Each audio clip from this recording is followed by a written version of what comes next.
রক্তক্ষয়ী জুলাইয়ের পর গণ অভ্যুত্থানের আগস্ট, নতুন করে বাংলাদেশের ইতিহাস রচনা, এসেছে সংস্কারের সেপ্টেম্বর। তবে সহসাই এত শঙ্কাহীন হওয়ার সুযোগ বোধহয় নেই। অন্তত চলমান ইস্যুতে ভারতের অতি তৎপরতা তেমনটাই বার্তা দিচ্ছে।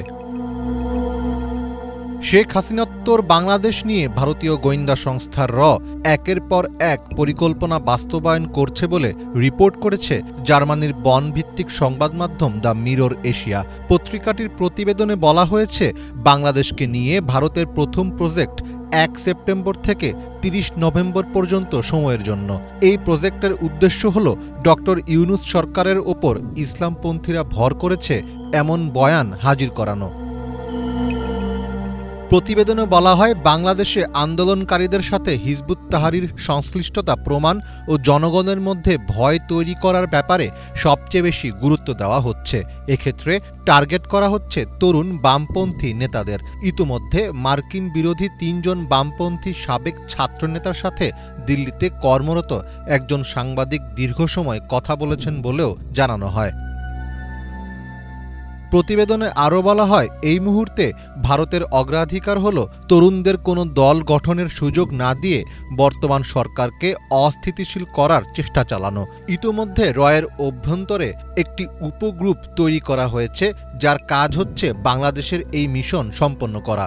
এছাড়াও রয়েছে ভিক্টর 2 নামে একটি সেল, যেখানে বাংলাদেশ সম্পর্কিত সর্বশেষ সিদ্ধান্ত নেওয়া হচ্ছে। সমন্বয়ক হাসনাত ও সারজিৎ সহ ছাত্রনেতাদের ফেসবুক স্ট্যাটাসকে হিন্দি ও ইংরেজিতে অনুবাদ করে ভিক্টর 2 এর টেবিলে জমা দেওয়া হচ্ছে। মিরর এশিয়ার প্রতিবেদনে বলা হয়েছে, গত 16 জুলাই যখন হাসিনা সরকার শিক্ষার্থীদের দেখামাত্র গুলির নির্দেশ দেন, তখন ধীরে ধীরে পরিস্থিতি সরকারের অনুকূলে চলে যায়। পরে শেখ হাসিনার বিশেষ অনুরোধ ও ভারতের নিরাপত্তা উপদেষ্টার সরাসরি তদারকিতে বাংলাদেশে এর প্রশিক্ষণপ্রাপ্ত 400 কর্মকর্তা ঢাকায় যান। তাদের ভাষায়, কাশ্মীরি কায়দায় আন্দোলন দমন করে তারা দিল্লি ফেরেন 28 জুলাই। কিন্তু পরবর্তী পরিস্থিতি নিয়ে ওয়াকিবহল ছিল না। প্রতিবেদনে বলা হয়, 5 আগস্টের পর 10 আগস্ট সংখ্যালঘুদের সমাবেশের আড়ালে একটি প্রতিবিপ্লব করার পরিকল্পনা করে। তার জন্য বিপুল সংখ্যক ভারতীয় সাংবাদিকও সেদিন ঢাকায় উপস্থিত ছিলেন। সেটি ব্যর্থ হলে দ্বিতীয় কুর পরিকল্পনা করা হয় 15 আগস্ট, কিন্তু সেটিও ব্যর্থ হয়।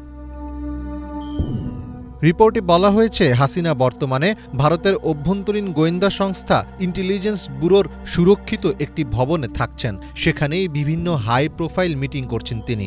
বাংলাদেশের সাবেক এই প্রধানমন্ত্রীর মনোবল ফিরিয়ে আনার জন্য তার সাথে নিয়মিত সাক্ষাৎ করছেন তার কন্যা সাইমা ওয়াজেদ পুতুল। ভারতেই শেখ হাসিনা দীর্ঘ সময় থাকবেন বলেই ধারণা করা হচ্ছে। মীর ফজলে রাব্বি, বাংলা ভিশন।